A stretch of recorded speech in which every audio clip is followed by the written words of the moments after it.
Bonjour tout le monde, j'espère que vous allez bien. Ici votre frère l'Afro-Canadien. Aujourd'hui, on va parler de 20 emplois en 2024 délaissés par les Canadiens au profit des immigrants et les raisons pour lesquelles ces emplois sont généralement délaissés. Je parle de ça pourquoi? Parce que, une fois de plus, on a l'impression que ce sont les immigrants, les maux du Québec, les problèmes du Québec, ceux-là qui déstabilisent le Québec. OK? Et moi, en tant qu'immigrant, fils d'immigrant, il est de ma responsabilité, OK, de mettre en lumière ce qu'apportent les immigrants au Québec et au Canada. Moi, je parle du Québec parce que je réside au Québec et sans pour autant provoquer, inciter la haine. Non. Pour moi, de façon très simple, très humble et très juste, il est de ma responsabilité en tant que fils d'immigrant d'apporter la plus-value des immigrants dans la province du Québec et dans le Canada tout entier. OK? Bien avant de parler de ça, je tiens à vous dire que nous, on fait des rencontres virtuelles pour parler des faits de société, savoir comment, qu'est-ce qui se passe au Québec, comment ça se passe, qu'est-ce qui se fait, les difficultés, les joies, les succès, les échecs des uns et des autres au sein de la communauté afro-caribéenne au Québec et au Canada. Fait que si ça t'intéresse, ben, tu peux juste t'enregistrer sur le lien YouTube ou Facebook qui est en bas ou en haut. Et sur TikTok, tu m'écris en aparté, ça va me faire plaisir de t'envoyer le lien pour que tu puisses nous rejoindre en fait. OK? Parce que mon but ici, c'est qu'on puisse, en tant qu'immigrant, de s'intégrer facilement au Québec et au Canada et voir les fruits de cette belle province et de ce beau pays qu'est le Canada en fait. Voilà. Bon. On va parler de 20 emplois que genre les citoyens canadiens, des natifs canadiens n'aiment pas faire. Ou du moins que le gouvernement canadien et québécois ont vu qu'il y a beaucoup de Canadiens et de résidents permanents qui n'aiment pas faire ce genre d'emploi. Par conséquent, on va essayer de piocher à l'extérieur du Canada ou du Québec pour pouvoir amener des résidents permanents, des résidents temporaires sur le territoire afin qu'ils fassent ce travail-là. Arrêtez, vous allez voir que vous allez arrêter de critiquer les résidents temporaires. Vous allez voir que sans eux-là, ça devait être compliqué. Le premier emploi que moi j'ai pu voir, c'est les préposés aux bénéficiaires et les aides-soignants. Vous voyez qu'il y en a beaucoup. Et la majeure partie des préposés aux bénéficiaires, quand vous allez voir, sont des immigrants. Pourquoi les natifs n'aiment pas le faire? On dit que les tâches exigeantes et faible rémunération. Mais ce qui n'est pas forcément vrai.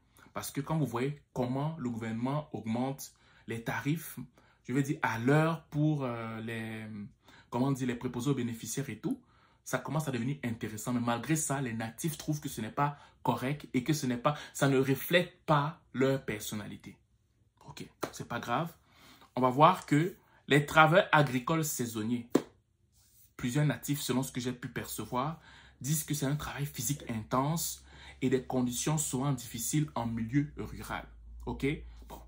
Là, tu vas voir qu'il y a des frères latinos qui vont venir travailler pour ça, mais quand des fois je vais dans le magasin et je vois les latinos faire leurs courses, je vois des fois certains natifs qui les défigurent de visage. Je dis, mais c'est pas possible. En fait, je ne comprends pas des fois. Hein. Et quand tu vois la raison, c'est qu'il y a trop de latinos. Mais non, les latinos sont là pour nourrir le Québec, pour nourrir le Canada. C'est eux qui travaillent sur les terres québécoises, canadiennes, pour qu'on puisse être nourri, pour qu'on puisse avoir des fruits, tout ce que vous voulez sur les étalages. S'ils n'étaient pas là, ça ne devait pas être possible. Et si on ne les aime pas beaucoup, ben qu'on renvoie les latinos et que les natifs puissent aller travailler sur les terres. C'est aussi simple que ça. Qu'on arrête de critiquer. Je dis, pour moi là, si la critique était au moins fondée, j'allais comprendre. Mais la critique, ce n'est que des préjugés. Ce n'est pas fondé. Ce n'est pas fondé. Il faut qu'on arrête ça. Ce n'est pas bon. Honnêtement, ce n'est pas bon. Le troisième point, les ouvriers en construction. Il y a une différence entre les travailleurs en construction et les ouvriers en construction. Hein. Et même dans les travailleurs en construction, là, tu te rends compte qu'il y a une pénurie. C'est pour ça que le gouvernement, je pense récemment, a lancé une formation pour que les gens puissent travailler en construction. Pourquoi? Parce qu'il y a toujours une pénurie de main-d'œuvre. Risque lié à la sécurité et nature physique du travail. OK? Quatrième point, chauffeur de camion. Longues heures de route, éloignement familial et stress du trafic. Généralement, c'est ce qui est dit. Cinquième point, nettoyeur et concierge. Non, beaucoup de natifs n'aiment pas faire ça. OK? horaires nocturnes ou décalés et travail perçu comme peu valorisé. 6. Aide cuisinier et plongeur. Oh non, moi je ne veux pas laver les assiettes dans les restaurants. Oh, je ne peux pas faire ça. Moi, non, quand même. Mais il y a des immigrants qui peuvent le faire. Et quand ils le font, parce que toi, tu ne veux pas le faire, tu les critiques après. C'est pas normal. C'est pas normal. Horaires irréguliers et travail intense. 7. Employé de station-service. Horaires variantes, souvent de nuit ou le week-end. 8. Manutentionnaire d'entrepôt. Travail physique répétitif et environnement bruyant. Mais les immigrants sont prêts à le faire. Oui, oui, ils sont prêts à le faire. Ils sont prêts. 9. Travailleurs dans les abattoirs. Sans les travailleurs dans les abattoirs, tu ne dois pas voir ta viande découpée, ta viande exposée. Tout ça. Non, non, il y a des gens qui travaillent. Ça ne vient pas dans le ciel découpé dans les boîtes. Non, non, il y a des gens qui sont là, qui rentrent dans les abattoirs. Il fait moins 10 degrés dans les abattoirs. Ils doivent travailler là pendant de longues heures pour que tu puisses avoir ta viande. Et tu critiques ceux qui travaillent les dents. Tu critiques, tu les dénigres quand tu les vois. Tu dis que c'est eux le problème du Québec. Mais c'est quand même extraordinaire. Travail éprouvant physiquement et émotionnellement. 10. Employé en soins à domicile. Travail isolé et parfois avec des horaires imprévisibles. S'occuper de nos aînés en résidence, déjà les immigrants le font. S'occuper des aînés chez eux. Aussi, il y a une pénurie et beaucoup d'immigrants aussi se proposent de le faire. Mais malgré ça, on dénigre les immigrants. 11. Serveur et aide de cuisine. Faible salaire souvent basé sur les pourboires. Bon, moi, je ne veux pas faire ça. Ça ne me reflète pas. Le salaire n'est pas correct. Je ne veux pas le faire. Mais les immigrants veulent le faire.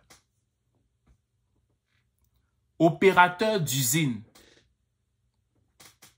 Routine répétitive et conditions de travail parfois dangereuses. Je ne peux pas le faire, c'est difficile.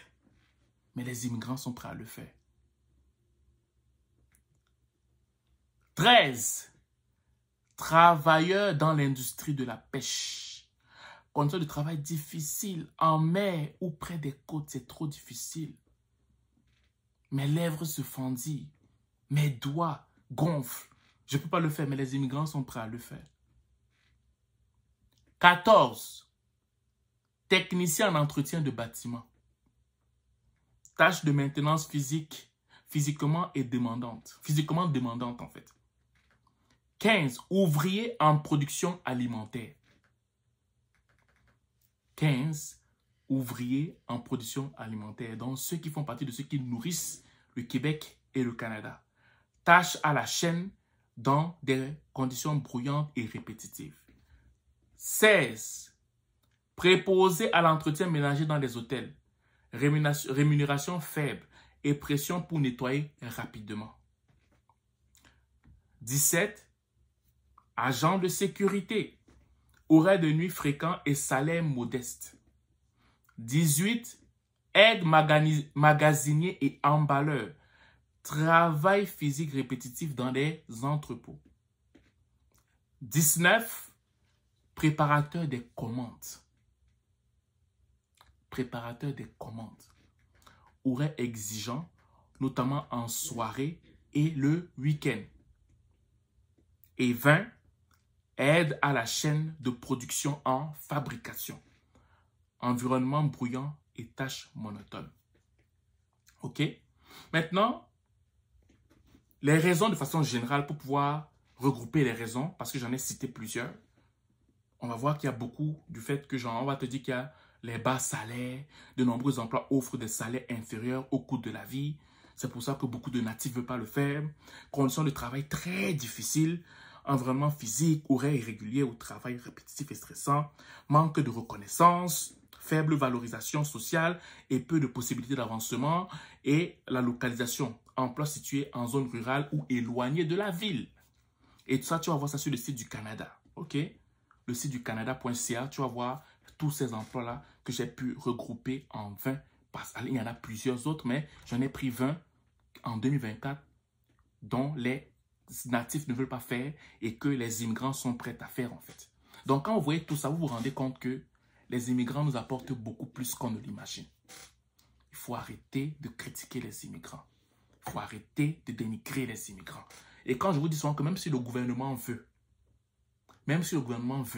ils ne peuvent pas se passer des immigrants. Ils ne peuvent pas. Je dis ils ne peuvent pas. Parce que si les natifs ne peuvent pas le faire, qui va le faire? Moi, je pose la question. Si vous me dites que immigrants, sortez, nous natifs, on va le faire, il n'y a pas de problème. Le gouvernement n'aura pas à aller chercher à l'extérieur. Non, le gouvernement n'aura pas à le faire. Non.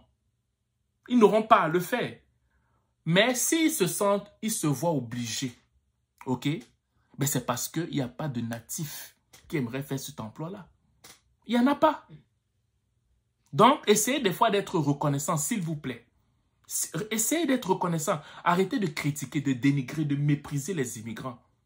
Du moins ceux qui le font. Parce que la majeure partie des Québécois et des Canadiens ne méprisent pas les immigrants. Mais il y a une poignée de personnes qui ont tendance à mépriser, dénigrer, mettre tous les mots du Québec sur les immigrants. C'est pas normal.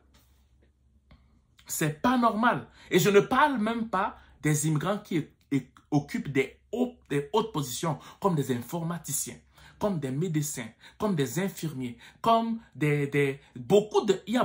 ça, c'est les emplois à bas salaire, ça, que je viens de citer.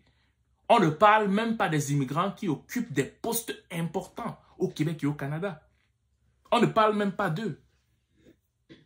Donc, moi, cette vidéo a pour but simplement de faire comprendre à beaucoup de natifs québécois et canadiens que les immigrants sont une plus-value pour le Québec et pour le Canada.